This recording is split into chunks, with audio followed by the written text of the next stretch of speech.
Magandang hapon mga kabay. So meron pa akong estimate dito. Ayan. Ang model nito mga kabay is THM5 Stanley na jackhammer. Ayan. 5 kilos po ito mga kabay. Ito yung puro tibag lang mga kabay. Puro pukpuk lang. Wala siyang barina. So ayan mga kabay. Sasaksak natin. So wala po din siyang power mga kabay. Alam.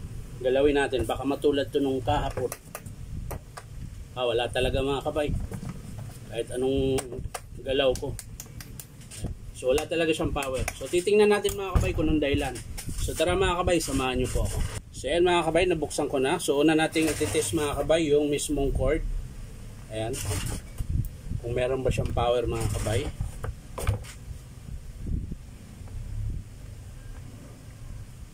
So ayan yung kabilang linya mga kabay, meron. Dito tayo sa kabila. So meron mga kabay. May buo po yung cord niya mga kabay, wala pong sira. Ulitin natin. So yan, meron. Kabila. Meron. Kabila. Meron din. Yan, 2 beses, 3 beses pa nga inulit.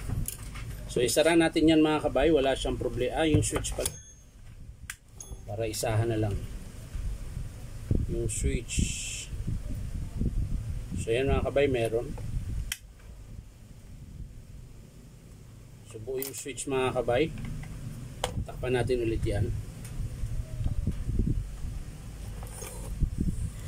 So yan. Punta naman tayo sa carbon brush mga kabay. Sisilipin natin ang carbon. Kasi bago pa ito mga kabay.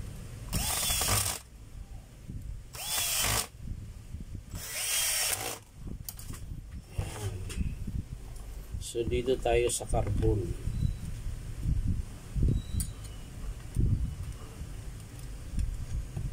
So yan mga kabay, maiksi na po carbon niya.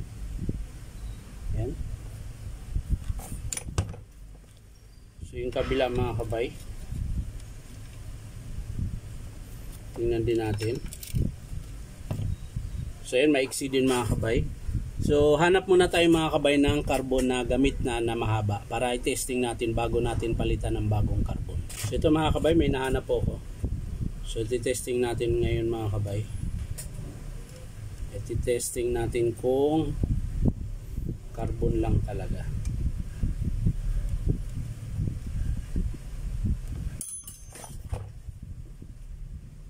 Sa kabila.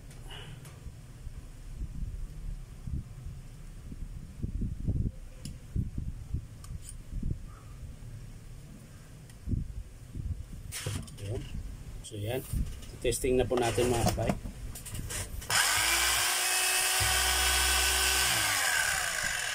So iti-testing naman natin yung kanyang jack, yung hammer niya kung malakas.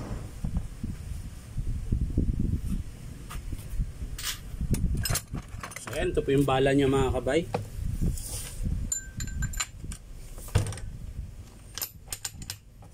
Iti-testing natin sa mahiwagang bakal.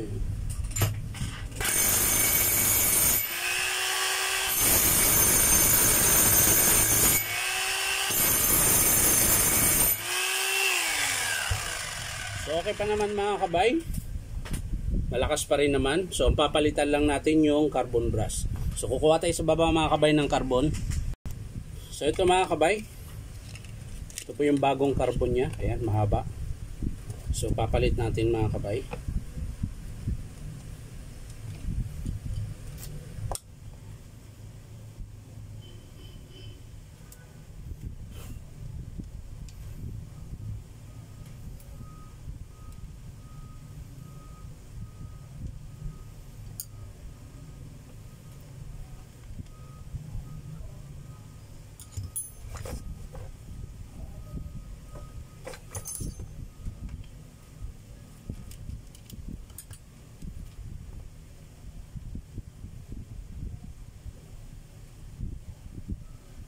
So yan.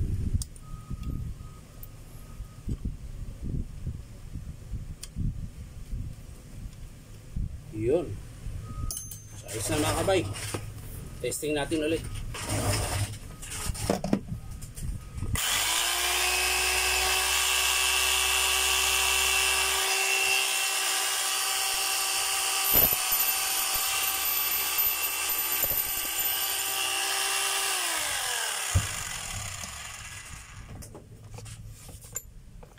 So yan lang mga kabay, ang pinalitan lang natin dito sa STHM5 na Stanley Demolition Hammer na 5 kilos is carbon lang po mga kabay. Yan.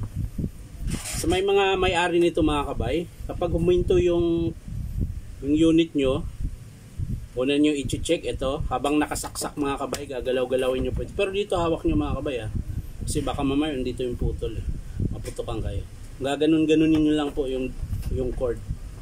Pag yan umandar at saka namamatay, ibig sabihin putol. Ganon din po sa plug. Ayan, sa puno ng plug. Kasi nangyayari din po yan. Pinakapuno nito, napuputol po yan. So sasaksak nyo sa outlet, tapos gagalawin nyo rin. Layo nyo lang yung kamay mo yung hawak.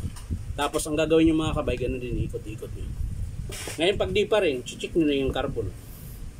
Dalawa. Kung ganito nakaiksi, yan, palit na kayo. Tsaka kung mayroon namang ganyan, may tama sa gilid, yan, papalitan nyo rin yan. Kasi hindi na rin po gumagana yan. So yan lang mga kabay, maraming salamat sa panonood. At palike and share na rin po. At syempre, subscribe nyo po ito akong YouTube account na Inong Tabay. Sa mga gustong bumili pala ng unit nito mga kabay, punta lang kayo dito sa Powerman Hardware, 530T Alonso, Santa Cruz, Manila. Ayun. Ang presyo nito mga kabay, nasa 7 or 6. Ganun lang ang presyo nito dito mga kabay. So, yun, punta na kayo dito mga kabay. Bye-bye.